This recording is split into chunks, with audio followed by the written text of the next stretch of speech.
Do you want to sound more like a native English speaker? One of the best ways to do this is to start using phrasal verbs. Lots of students are a bit afraid of phrasal verbs, but you don't need to be.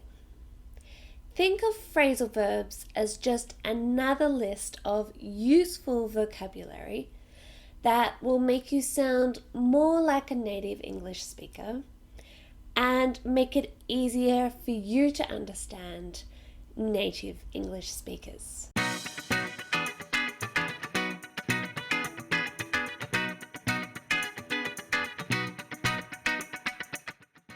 Hi, my name is Cara, and today's English lesson is a grammar lesson where I will teach you 4 tips for learning phrasal verbs. They are super useful. So, what are phrasal verbs? Phrasal verbs are just a verb plus 1 or 2 little words, usually prepositions, that sometimes, most of the time, totally change the meaning of the verb. For example, run. Now, I'm sure you know what run means. Good. But if we add a preposition like over after run, so run over, this is a phrasal verb, and this means something different. It means to hit something or someone with a vehicle. For example, she ran over her phone and it cracked. Ran over can also mean that something took more time than planned. For example, the meeting ran over by half an hour. Neither of these 2 examples have anything to do with running. We could also add 2 little words, 2 prepositions, like out of. Run out of is a phrasal verb that means that you have nothing left of something. For example, I've run out of coffee, so I have to go to the shop to get some. This doesn't have anything to do with running either. So it can be a little frustrating and confusing to learn and understand phrasal verbs, especially if you're reading or listening to someone and you hear the verb run and you don't focus on the preposition, and so now you're wondering why they're talking about running. But this is why it's so important to learn them. There are hundreds. So today I'm going to give you some suggestions. Tip number 1. You need to understand the difference between transitive and intransitive phrasal verbs, which is the same as for all verbs. Now, these are technical grammar terms, but this is what it means.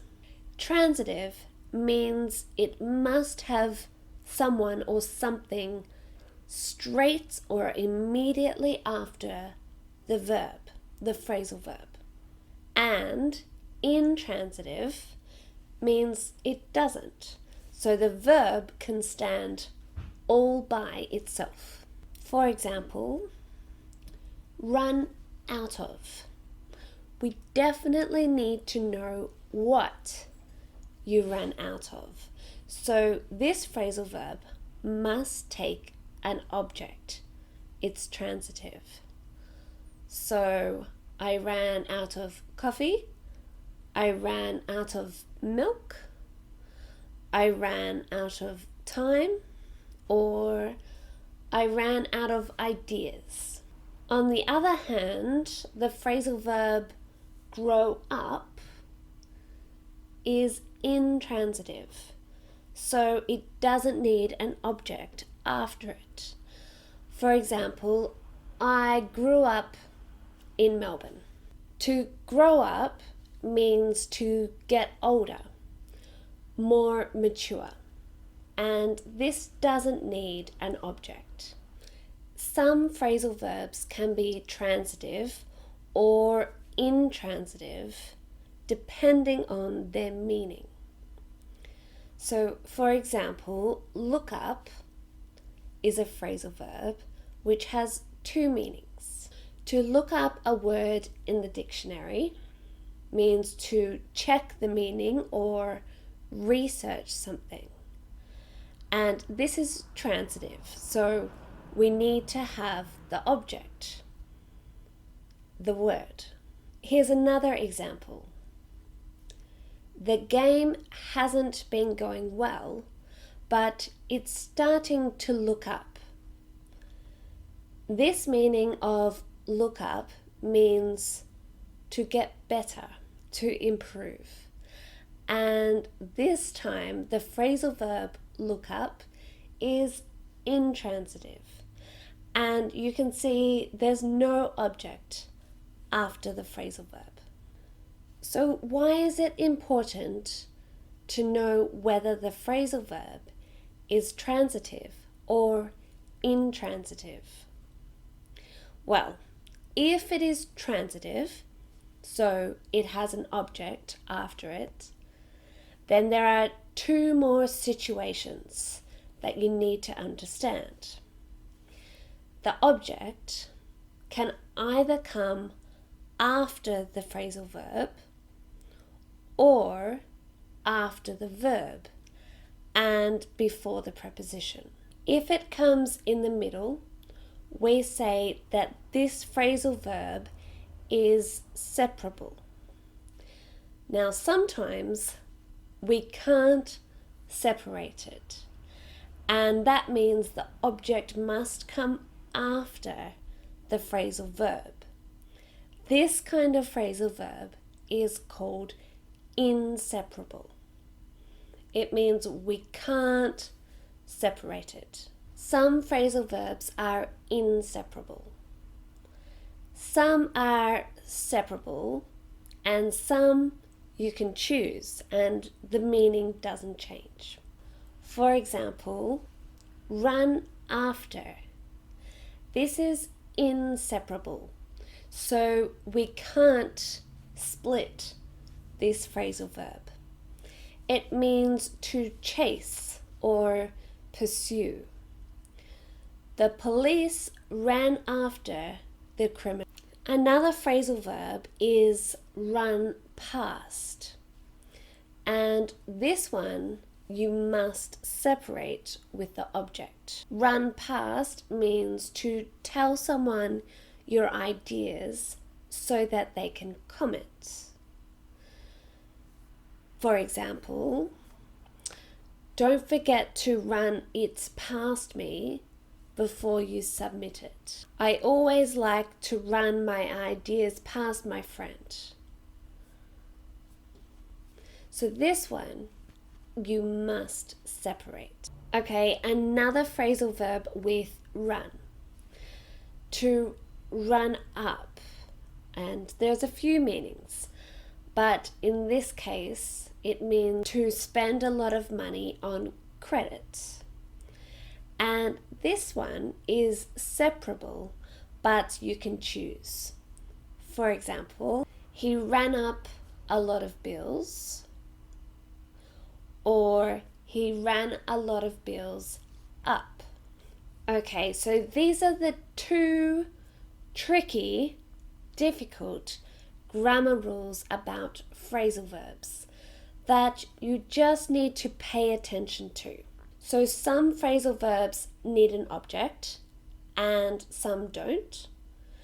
And some phrasal verbs can be separated and some can't. Okay, tip number 3. Don't learn lists. I don't know exactly, but there are probably more than 500 phrasal verbs in English. If you want to find a list of phrasal verbs in English, it's not difficult. There are books and videos, and you can just Google for lists. But I don't think it's the best way to learn phrasal verbs. Memorizing lists is difficult, time-consuming, and not that effective. It's like learning any random list of words. It's much better to learn the words in context. So, think of a place that you often go, or an activity that you already do a lot. Maybe it's school or university, maybe it's work, or maybe it's catching a train.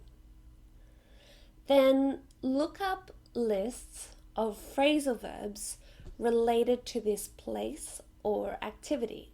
So for example, at university, you might find read up on, hand in or turn in, go over, look up, and hand out. All of these phrasal verbs are used in schools and university.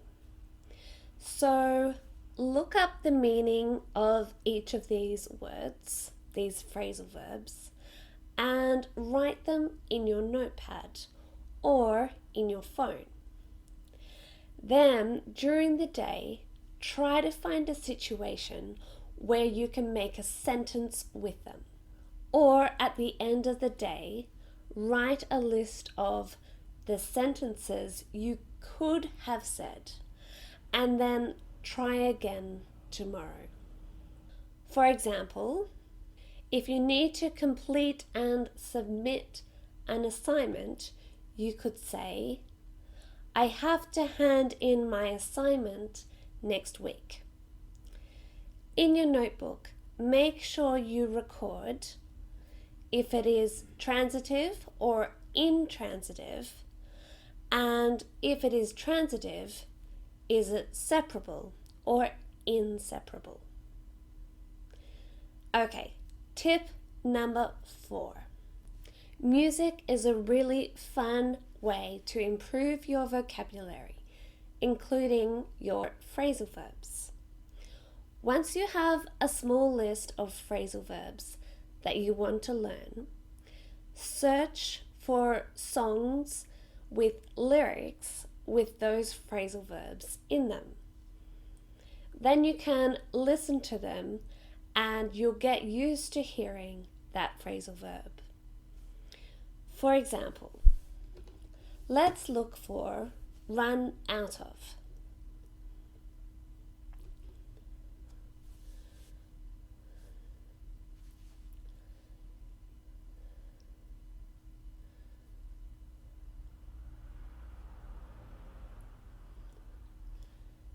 Okay, so these are my 4 tips and my introduction to phrasal verbs.